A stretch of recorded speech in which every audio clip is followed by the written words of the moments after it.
Voy a contarte algo que destruyó las carreras de 3 administradores de fondos que conocí personalmente y que cambiará por completo todo lo que crees sobre hacerte rico.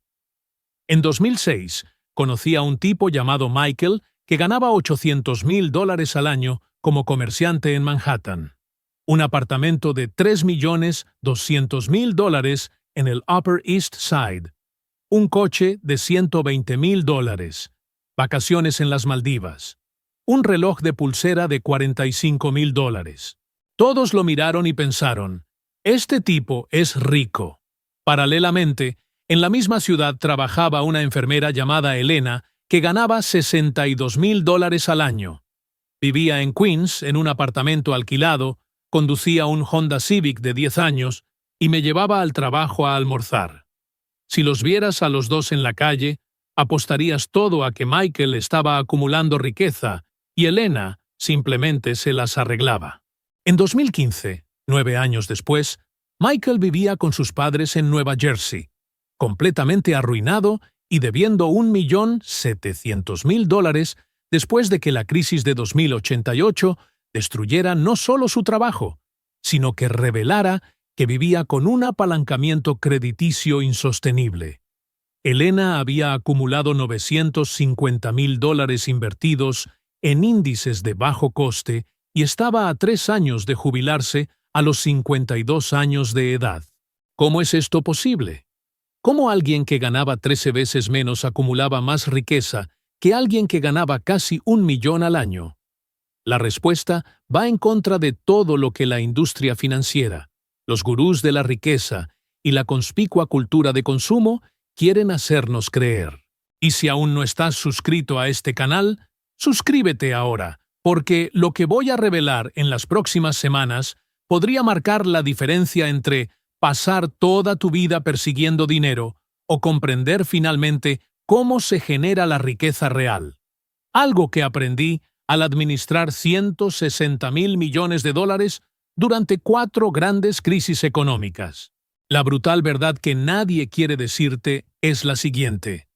Hacerse rico no tiene nada que ver con cuánto ganas, y tiene mucho que ver con la distancia entre lo que ganas y lo que gastas, multiplicado por el tiempo y la tasa de rendimiento de tus inversiones. Esta es la fórmula completa. No hay otro. Toda la complejidad del mundo financiero, todos los productos sofisticados, todas las estrategias locas, todo se reduce a esta simple ecuación que un niño de 10 años puede entender, pero que el 97% de los adultos han ignorado por completo durante toda su vida. Déjame mostrarte las matemáticas que nadie te enseña, porque revela algo inconveniente para quienes se lucran vendiendo la ilusión de que es necesario ganar más para hacerse rico. Si ganas $50,000 al año y puedes vivir con $35,000, te sobran $15,000. Si invierte esos $15,000 al año con un rendimiento compuesto del 8%, en 30 años tendrá $1,800,000. Ahora vayamos con Michael, que gana $800,000 al año. Si gasta $750,000 en mantener el estilo de vida millonario, le sobran $50,000. Invirtiendo los mismos $50,000 al año al 8%, en 30 años tiene $6 millones. Parece que Michael gana, ¿verdad? Ahora déjame mostrarte lo que realmente sucede. Michael no invierte $50,000, porque para ganar $800,000 trabaja 80 horas a la semana, está estresado, necesita vacaciones caras para compensar, necesita el coche para impresionar a los clientes, necesita el apartamento para demostrar su estatus. En realidad gasta $820,000, $20,000 más de lo que gana, cada año. En 10 años debe $200,000 más intereses. Cuando llega la crisis y pierde el trabajo, no tiene reservas, no tiene inversiones, tiene deudas. Elena, ganando $62,000 y gastando $40,000, invirtió $22,000 al año. En 30 años, al 8%, tiene $2,600,000. ganó 1.200.000 más en su vida que alguien que siempre ganaba 13 veces más que ella al año. ¿Cómo? Porque entendió lo que yo llamo el principio de la tasa de conversión de ingresos a acciones. Y quiero saber de ti. ¿Desde dónde estás viendo este video? Deja un comentario diciéndome tu ciudad y país, porque esta ilusión sobre la riqueza es global. Y quiero entender quién está empezando a ver la verdad en diferentes partes del mundo. Este principio dice lo siguiente: tu tasa de conversión es el porcentaje de tus ingresos que transformas en capital cada año. Elena convirtió el 35% de sus ingresos en acciones. Michael convirtió 0 o menos 3% porque se estaba endeudando. En 50 años de estudiar mercados y gestionar miles de millones a través de Bridgewater, he descubierto que solo hay 3 variables que determinan si uno se hará rico o pasará toda su vida trabajando. Primera variable: su tasa de conversión de ingresos a capital. Segunda variable: ¿cuántos años mantienes? M esta tasa. Tercera variable: ¿qué rendimiento obtienes de los activos que acumulas? Todas las demás cosas que te venden, como secretos sobre riqueza, networking, mentalidad, oportunidad, suerte, son ruido. Ruido. Distracción de lo que realmente importa. Ahora voy a mostrarte por qué hacerse rico es en realidad matemáticamente más fácil de lo que te hicieron creer, pero psicológicamente casi imposible para la mayoría de las personas. La matemática es simple. $20,000 invertidos al año, con un rendimiento del 8% durante 35 años, dan $3,400,000. $20,000 al año son $1,600 al mes. Si ganas $50,000 al año, 1,600 es el 3,2% de sus ingresos mensuales. Cualquiera que gane 50,000 puede ahorrar el 3,2% si realmente lo desea. Entonces, ¿por qué solo el 7% de las personas se jubilan con más de $1,000,000? ¿Por qué las matemáticas son fáciles, pero la psicología es brutal? Déjame contarte lo que le pasó a James, un abogado que conocí en el año 2003. Este tipo salió de la Facultad de Derecho ganando $120,000 al año a los 26 años. Excelentes números. Tenía 2 opciones. Opción A: vivir como un graduado universitario normal, gastar $40,000 al año, invertir $80,000. Opción B: vivir como un abogado de $120,000. Debe estar a la altura de las expectativas sociales, gastar $110,000, invertir $10,000. James eligió la opción B, porque todos los que lo rodeaban la eligieron. Un apartamento que cuesta $3,200 al mes en una zona privilegiada. Un BMW que cuesta $50,000. Ropa de diseñador, porque un abogado tiene que vestir bien. Restaurantes caros porque necesita establecer contactos. 10 años más tarde, en 2013, James ganaba $280,000 al año. Había ascendido en la escala profesional y se había convertido en socio menor. Ahora gastaba $260,000 al año. Casa más grande, mejor coche, vacaciones en Europa, colegio privado para los niños. Invertí $20,000 al año. Parecía que estaba mejorando. Otros 10 años, 2023, James gana $450,000 al año, gastando $410,000, invirtiendo $40,000. A los 46 años, después de 20 años de ganar un promedio de $280,000 al año, James había acumulado $750,000 en inversiones. Total de $5,600,000 de ingresos en vida, convertidos en patrimonio neto del 13,4%. Ahora déjame mostrarte lo que habría pasado con la opción A. Si James hubiera mantenido el estilo de vida de $40,000 al año, a pesar de ganar $120,000, invirtiendo $80,000 al año durante 20 años al 8%, tendría $3.900.000, 5 veces más patrimonio, obteniendo exactamente los mismos ingresos. La diferencia no fue el talento, no fue la suerte, no fue la oportunidad. Fue una decisión única sobre en qué nivel de consumo iba a vivir. Y aquí está la parte que nadie te cuenta. James no pudo elegir la opción A porque vivimos en una sociedad que juzga el éxito por lo que consumes, no por lo que acumulas. Si James apareciera en la oficina conduciendo un Honda Civic mientras ganaba $120,000, sus colegas pensarían que era extraño. Si vivieras en un apartamento de $800, te preguntarían si todo estaba bien. Si no se tomara unas vacaciones caras, pensarían que era tacaño o que tenía problemas económicos. La presión social para consumir en proporción al ingreso es tan fuerte que la mayoría de las personas ni siquiera se dan cuenta de que están tomando decisiones. Creen que así es como funciona. Gana más, gasta más, automáticamente. Esto es lo que yo llamo la trampa del aumento de los ingresos. Y es la razón número 1 por la que las personas que ganan mucho dinero suelen tener menos riqueza que las personas que ganan poco.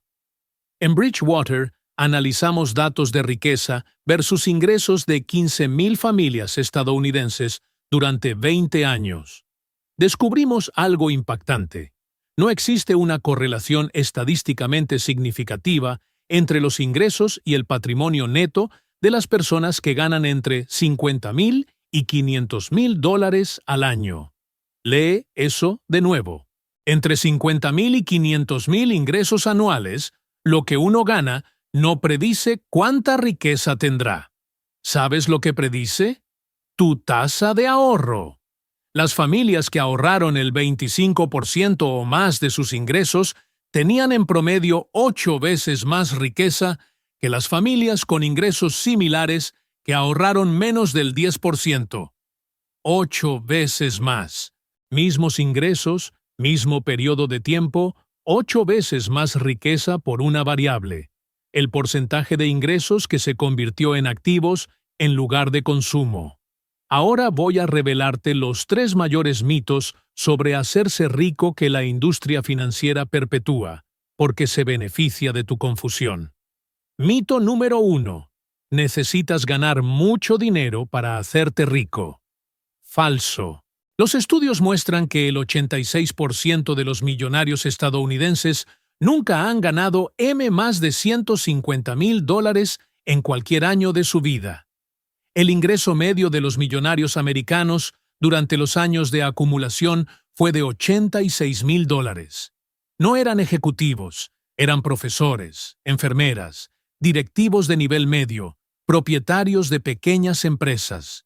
Se hicieron ricos convirtiendo constantemente entre el 20 y el 30% de sus ingresos en riqueza durante 30 o 40 años. Matemáticas simples, disciplina brutal. Mito número 2. Es necesario realizar inversiones sofisticadas y arriesgadas para generar rendimientos que generen riqueza. Falso. Warren Buffett, el inversor más exitoso de la historia, dice que su estrategia se puede resumir en 6 palabras. Comprar negocios excelentes a precios justos. Nada especial. Nada arriesgado. Ronald Read, el conserje que murió con 8 millones, invirtió solo en acciones de primera línea que pagaban dividendos. Lo compré y lo conservé durante décadas. Nunca negoció. Nunca compró derivados. Nunca intentó sincronizar el mercado. Anne Scheiber, una auditora jubilada que murió en 1995 con $22 millones acumulados sobre un salario modesto, utilizó la misma estrategia. Compré empresas sólidas, reinvertí dividendos y esperé décadas. La sofisticación de las inversiones tiene una correlación negativa con la rentabilidad de los inversores individuales.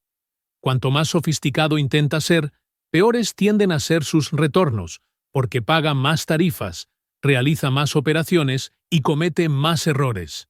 Mito número 3. Es necesario correr grandes riesgos para hacerse rico. Este es quizás el mito más destructivo de todos. La verdad es exactamente lo contrario. Las personas que se hacen ricas están obsesionadas con no perder dinero, no con ganar mucho dinero. Uno de mis principios en Bridgewater siempre ha sido proteger las desventajas, y las ventajas se resuelven solas. Si nunca pierde el 20%, no necesita ganar el 25% para recuperarse. Si nunca pierdes el 50%, no necesitas ganar el 100% para recuperarlo. La matemática de la pérdida es brutal. Si pierde el 50%, necesita ganar el 100% para alcanzar el punto de equilibrio. Las personas que asumen grandes riesgos ocasionalmente obtienen grandes ganancias, pero eventualmente sufren grandes pérdidas que destruyen décadas de acumulación. Digo esto porque lo he visto suceder decenas de veces. He visto comerciantes brillantes que convirtieron 100,000 en 5 millones en 3 años, y luego lo perdieron todo más otros 500,000 en deuda en 6 meses. Vi empresarios que construyeron 20 millones de empresas y lo perdieron todo apostando por una expansión agresiva en el momento equivocado. Vi inversores que multiplicaron sus activos por 10 durante un mercado alcista y perdieron el 90% durante la crisis, porque estaban sobreapalancados. El denominador común de todos los que se hicieron ricos y se mantuvieron ricos durante décadas es la protección obsesiva del capital. Entienden que la riqueza no se construye con jonrones, sino eliminando ponches y acumulando hits de base el tiempo suficiente. Ahora voy a mostrarles exactamente qué separa al 7% que se enriquece del 93% que trabaja toda su vida y nunca acumula riqueza real. Hay 5 diferencias fundamentales en el comportamiento financiero. La primera diferencia es que las personas que se vuelven ricas tratan los ahorros como un gasto fijo, no como un excedente. La mayoría de las personas hacen lo siguiente: reciben un salario, pagan cuentas, gastan en lo que necesitan y lo que quieren. Si a final de mes les sobra algo, lo ahorran. Esta es la receta matemática para nunca hacerse rico, porque nunca hay suficiente. Siempre aparecen gastos que consumen cualquier excedente. Las personas que se hacen ricas hacen las cosas de manera diferente. Cuando lo reciben, la primera transferencia es para inversiones. El 20%, el 30%, el 40% va directamente a la cuenta de inversión el día que baja su salario, automáticamente. Después de eso, viven con lo que queda. Esto obliga a la creatividad a vivir con menos. Forzar elecciones. Forzar priorización. La mayoría de la gente piensa que no pueden ahorrar el 20% porque nunca han intentado seriamente vivir con el 80%. Cuando tratas los ahorros como un gasto fijo, tu cerebro se adapta al nuevo nivel de ingresos disponibles. Los estudios de neurociencia financiera muestran que el cerebro tarda aproximadamente 3 meses en recalibrar las expectativas de consumo. Después de esos 3 meses, no te pierdes el 20% que estás ahorrando. Segunda diferencia. Las personas que se vuelven ricas aumentan su tasa de ahorro cuando aumentan sus ingresos, no su patrón de consumo. Aquí es donde fracasa el 93% de la gente. Ganas 50,000 y ahorras 5,000 al año, el 10%. Consigue un aumento a 60,000. ¿A qué te dedicas? Si es como la mayoría de las personas, aumenta su consumo a 54,000, continúa ahorrando 6,000 y mantiene su tasa de ahorro en el 10%. Parece razonable. Esta es exactamente la razón por la que nunca te harás rico. Las personas que se hacen ricas hacen las cosas de manera diferente. Cuando los ingresos aumentan de 50 a 60,000, mantienen el consumo en 45,000 y aumentan el ahorro a 15,000. La tasa de ahorro salta del 10 al 25%. Cualquier aumento de ingresos se trata como una oportunidad para acelerar la acumulación de riqueza, no para mejorar su estilo de vida. Esto crea lo que yo llamo el efecto acelerador compuesto. No solo está invirtiendo más dinero, sino que está invirtiendo con una tasa de rendimiento compuesta cada vez más alta. Debido a este efecto, los últimos 10 años de un viaje de acumulación de 30 años suelen representar entre el 60 y el 70% de la riqueza final. Pero solo funciona si aumentas las aportaciones con el tiempo, no el consumo. Tercera diferencia. Las personas que se vuelven ricas ven el consumo como un costo de oportunidad permanente, no como un placer temporal. Cuando miras un coche de $50,000, ¿qué ves? La mayoría ve un coche bonito y cómodo, que será un placer conducir.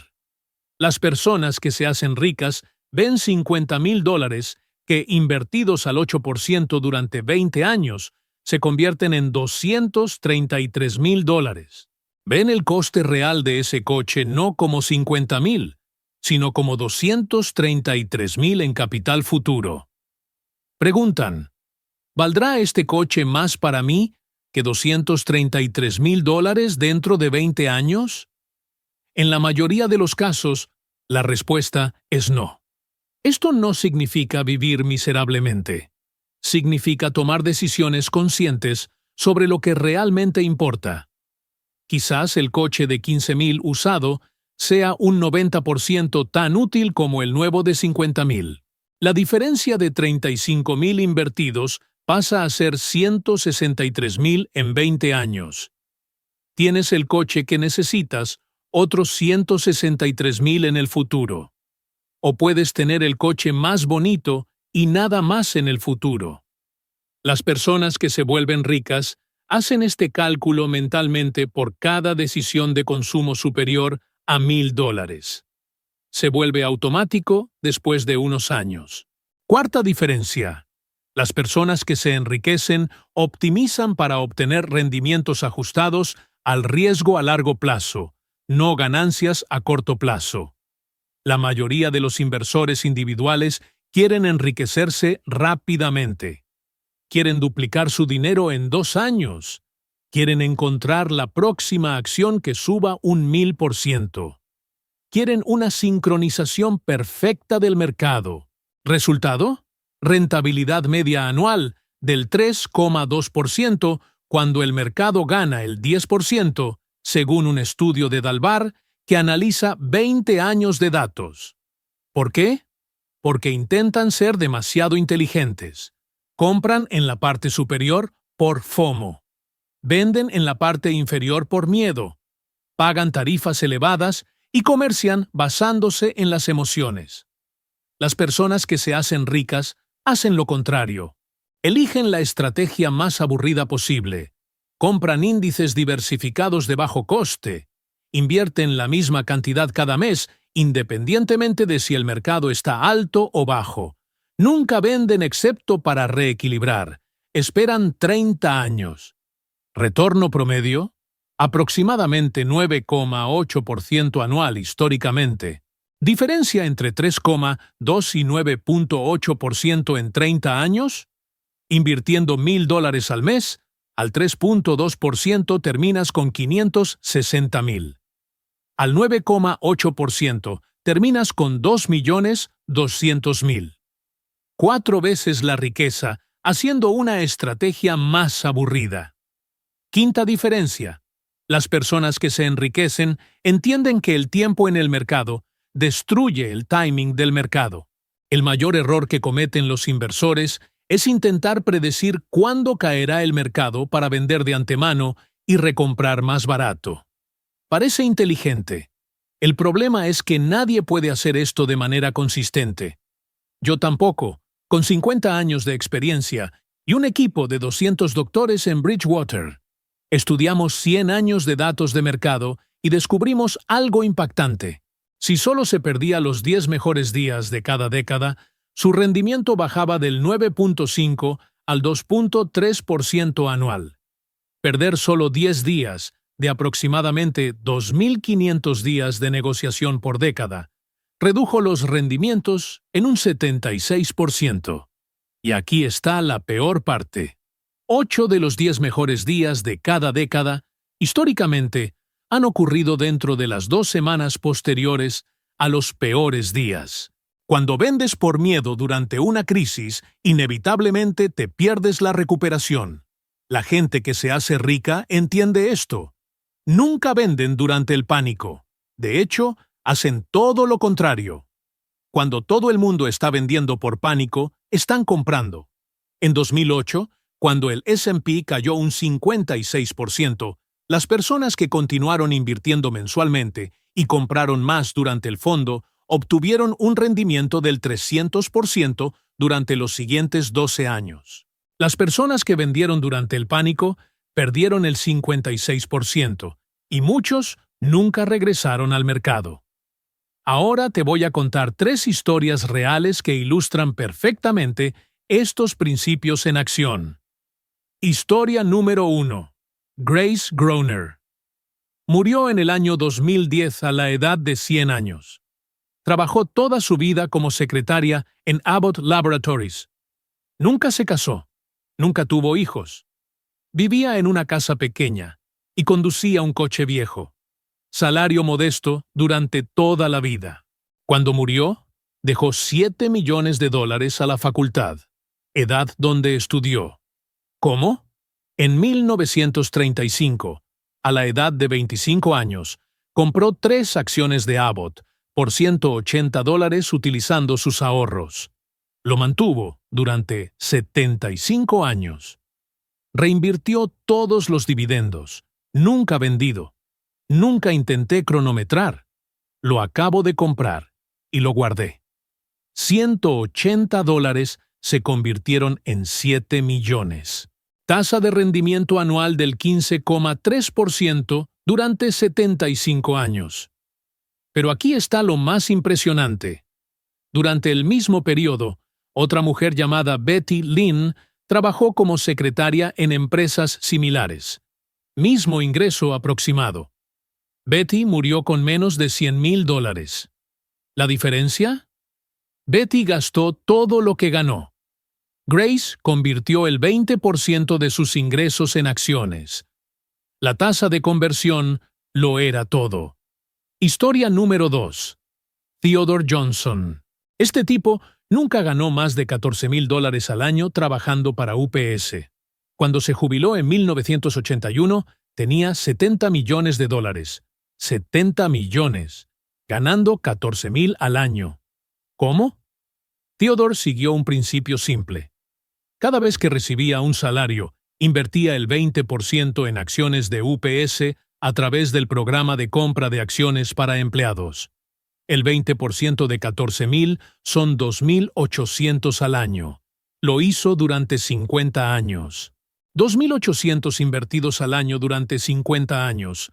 Con divisiones y dividendos reinvertidos de UPS, se convirtieron en 70 millones. Vivía con el 80% de su salario. Nunca me quejé. Nunca sintió que se estuviera sacrificando. Murió rico, mientras compañeros que ganaban lo mismo toda su vida morían dependiendo de la seguridad social. Historia número 3. Una advertencia.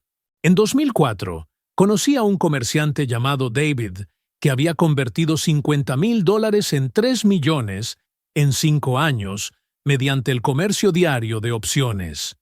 Devolución del 5,900%. Era un genio del momento. Podía predecir movimientos a corto plazo con una precisión aterradora. David pensó que era invencible. Dejó de diversificarse. Centró todo en operaciones apalancadas. Aumentó el tamaño de la posición porque tenía confianza. En 2008, durante la crisis, lo perdió todo en 3 semanas. 3 millones se convirtieron en 0. Luego se volvió negativo porque estaba usando margen. Terminó debiendo $400,000 al corredor. Tuvo que declararse en quiebra personal. Hoy, 17 años después, David tiene un empleo regular ganando $80,000 al año y todavía paga sus deudas.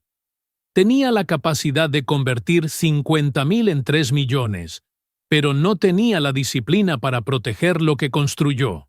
El riesgo excesivo y la falta de diversificación lo destruyeron todo. Esta historia ilustra algo crítico. Hacerse rico no es difícil. Mantenerse rico es difícil. Hay miles de personas que se enriquecen temporalmente. Son muy pocos los que se hacen ricos y siguen siendo ricos durante décadas. La diferencia es la gestión de riesgos. Ahora permítanme mostrarles el marco exacto que utilizo en Bridgewater para construir y proteger activos, probado en 4 crisis importantes. La primera acción crítica de protección y acumulación es construir lo que yo llamo un margen de seguridad inviolable a través de una verdadera diversificación no correlacionada. La mayoría de la gente piensa que está diversificada porque tiene 10 acciones diferentes. No lo es. Si los 10 suben y bajan junto con el mercado, tenemos una apuesta concentrada en la beta del mercado, disfrazada de diversificación. La verdadera diversificación significa tener entre 15 y 20 fuentes de rendimiento que no se mueven juntas. Esto incluye acciones de diferentes países, bonos gubernamentales, bonos corporativos, materias primas, oro, bienes raíces y bonos vinculados a la inflación. El objetivo es que cuando una clase de activos baje un 20%, otras aumenten o se estabilicen, de modo que su cartera total nunca caiga más de un 8 a un 10%. Esto significa que nunca tendrá que vender al mínimo por desesperación. En Bridgewater, creamos la cartera All Weather basada en este principio. Durante el año 2008, cuando el mercado de valores cayó un 56%, All Weather perdió solo un 12%. Durante 2022, cuando tanto las acciones como los bonos cayeron juntos por primera vez en décadas, All Weather perdió solo el 9%, mientras que la cartera tradicional 60-40 perdió el 18%. ¿Cómo implementar esto en la práctica? Si tienes $100,000 para invertir, no los ponga todos en $500,000 del S&P. Ponga el 30% en acciones estadounidenses a través de ETF de bajo costo, el 20% en acciones internacionales, el 20% en bonos intermedios, el 10% en bonos a largo plazo, el 10% en materias primas a través de ETF, el 10% en oro. Reequilibrar una vez al año. Un error común que veo es que la gente crea diversificación y luego destruye todo concentrándose en activos correlacionados porque tienen un buen desempeño. En 2006, vi decenas de inversores que tenían carteras diversificadas, pero luego concentraron todo en el sector inmobiliario porque estaba subiendo un 15%. Luego, un año. Lo perdieron todo en 2008. ¿Consecuencia de no llevar a cabo esta verdadera diversificación? Durante la próxima gran corrección, perderá entre el 30 y el 50% del capital, y probablemente venderá cerca del fondo presa del pánico, cristalizando pérdidas permanentes. La segunda acción crítica es establecer un sistema de contribuciones automáticas independientes de las condiciones del mercado, lo que yo llamo la disciplina del promedio emocional del costo en dólares. La mayoría de las personas invierten cuando tienen confianza en el mercado y dejan de invertir cuando tienen miedo.